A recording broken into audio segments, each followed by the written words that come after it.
Welcome back to the Kieran Carlin football channel. On the previous video, I announced that you were welcomed back to the Kieran Carlin channel, and that was wrong of me. And I was also wrong on 1, 2, 3 results. No, I can't even count. I was wrong with that as well. Jesus Christ. These results of the of game week 12. I did well on the Thursday, nailed the Thursday, got an exact on Leeds United. That first own goal by Leeds was really quite something to behold. And then Tyrone Mings just tapping in to make sure the title from the previous video was correct. Anyway, moving on. Let's see if I can do better this weekend. We got Saturday, and for some reason why we got Nottingham Forest Liverpool as the first game on Saturday early in the morning. That's not going to be a thriller, is it?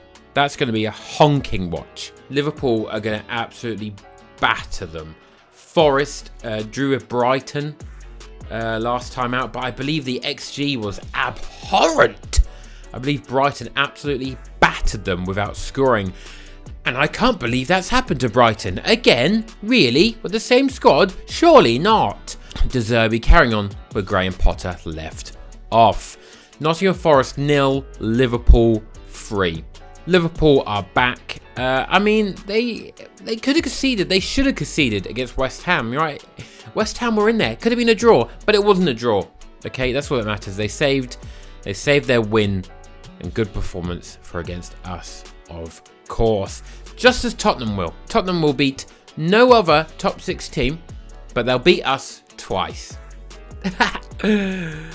I really hate how football works sometimes. Everton, Crystal Palace. Everton 3 losses on the bounce. Not amazing. Only 1 goal scored. Crystal Palace come into a bit of form. 2 wins out of the last 3.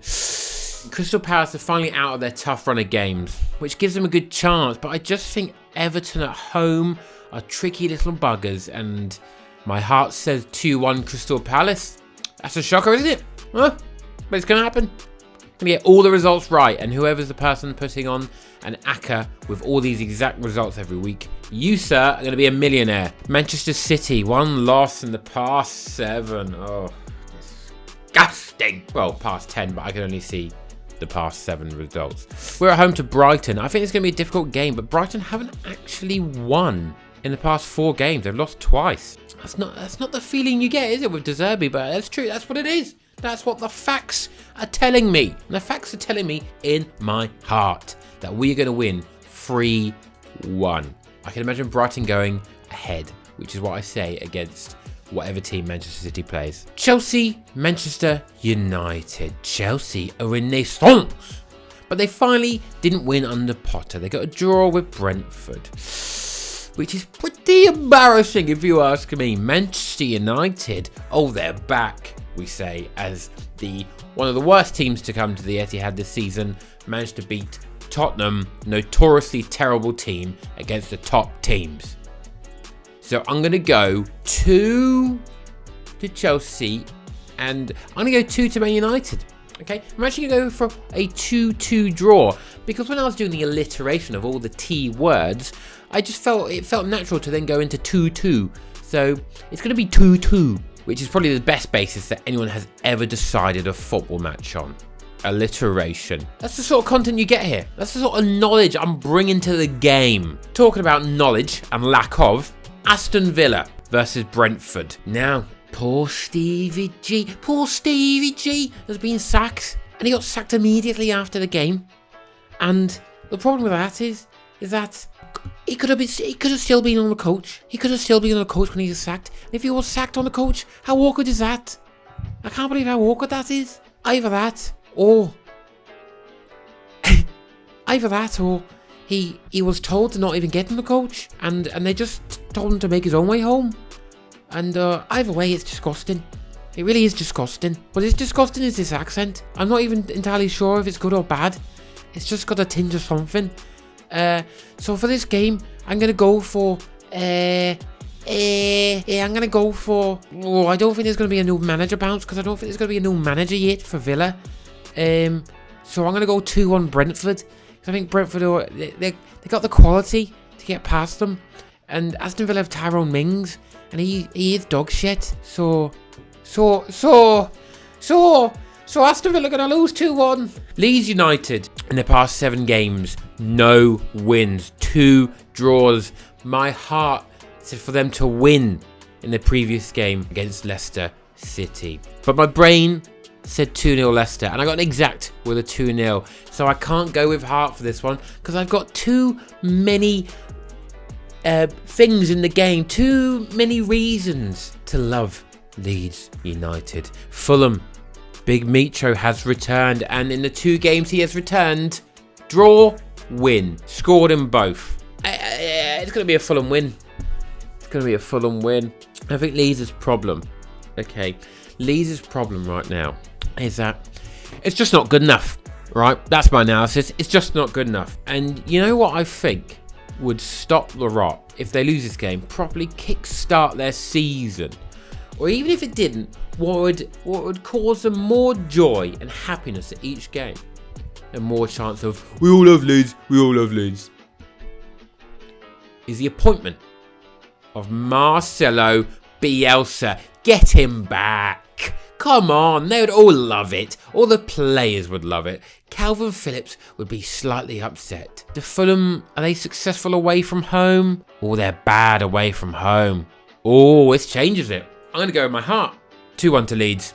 They're getting a win. It's probably going to be a draw now, I've said that, but I'm going to go for it. Next up is Southampton Arsenal. Arsenal still on a rich reign of form after that game against Man United that they lost. They're still top of the table, still going. Lost 1 game, 1-9. 2 more than their next competitor. But they're still not being taken seriously as title contenders. And why is that? Well, it's because once Manchester United were top at Christmas or the New Year, and they fell way off. So, you know, are Arsenal the real deal? It's impossible to say. I think they might be. They have an incredible run of games in the second half of the season up until like April. Games they should win. They should win all of those, providing with injuries. So I think they're going to be up there. They're getting through some tough fixtures, but they still have a lot of the tough games to go, to be fair. They've had an easy beginning, and their biggest test was Manchester United, and they failed that, and United are dog poo. I'm going to go 2-1 Arsenal. I think Southampton might be a tricky little customer this time round, and Arsenal aren't entirely convincing against every single team all the time, but they seem to get through. So they beat Aston Villa 2-1, they beat Fulham 2-1. This feels like a similar sort of scenario, 2-1 to Arsenal. Wolves, 2 weeks ago, they got their first ever win, and I called it exact. Then I said they would lose to Crystal Palace 2-1, and I got that right as well. Now they're against Leicester City, a revived Leicester City, okay? They haven't lost in 2 games.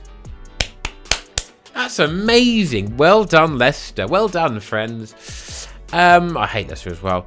Wolves, will they get 1 goal? Okay. It's never 2. I'm never going to put they scored 2 goals, because they never, ever will. Actually, you know what? Leicester 2 clean sheets. They get another clean sheet. It's 1-0 to Leicester. Oh my God, I'm taking it back. It's 1-1. Wolves getting a draw. Wolves getting a draw. They're fighting for their life at the bottom. And just my heart says that Wolves are going to draw 1-1. And that feels disgusting to me. My heart should say 8-0 Leicester. Tottenham Hotspur against Newcastle United. Newcastle on a rich vein of form. The vein is popping out, and they're injecting the points. 4 wins in the last 6. Okay, only 1 loss and 3 draws.